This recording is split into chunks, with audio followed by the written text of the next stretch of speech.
আজকে উৎপন্না একাদশী। আর তোমরা তো বন্ধুরা জানো আমি একাদশী ব্রত পালন করি। সকাল সকাল উঠে পূজা পার্বণ দিয়ে সারলাম, উৎপন্না একাদশীর মাহাত্ম্য পড়লাম, ভাগবত পাঠ করলাম, পূজা কমপ্লিট করলাম। তোমাদের সঙ্গে একটু কথা বলতে আসলাম। আজকে উৎপন্না একাদশী।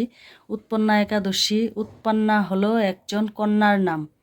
নারায়ণের শরীর থেকে এই কন্যার উৎপন্ন হয়। যখন দেবতাদের সঙ্গে অসুরদের যুদ্ধ হয়েছিল তখন অসুররা জিতেছিল।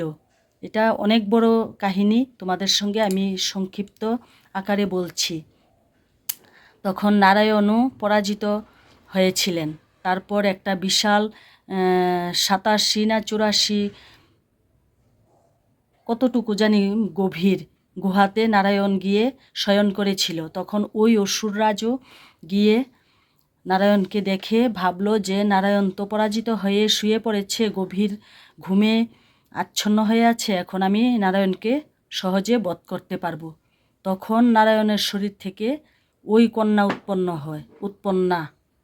তখন ওই কন্যা অসুর রাজাকে বধ করলো, ভস্মীভূত করে দিল। তখন নারায়ণ হঠাৎ করে জেগে উঠলো, উঠে দেখে ভস্মীভূত হয়ে আছে রাক্ষসরাজ, আর তার পাশে একজন কন্যা দাঁড়িয়ে আছে হাত জোড় করে। তখন নারায়ণ বললেন, তুমি কে? কে এই আমার প্রাণ বাঁচালো? বলল যে আমি প্রভু আপনার প্রাণ বাঁচিয়েছি, এই রাক্ষসরাজকে হত্যা করে ভস্মীভূত করে দিয়েছি। তুমি কে? নারায়ণ বলল, তুমি কে? তখন ওই কন্যা বলল যে আমি আপনার শরীর থেকেই উৎপন্ন হয়েছি। তখন নারায়ণ বুঝতে পেরে বলল যে আজ থেকে তোমার নাম উৎপন্না। আজকে একাদশীর নাম হলো উৎপন্না একাদশী।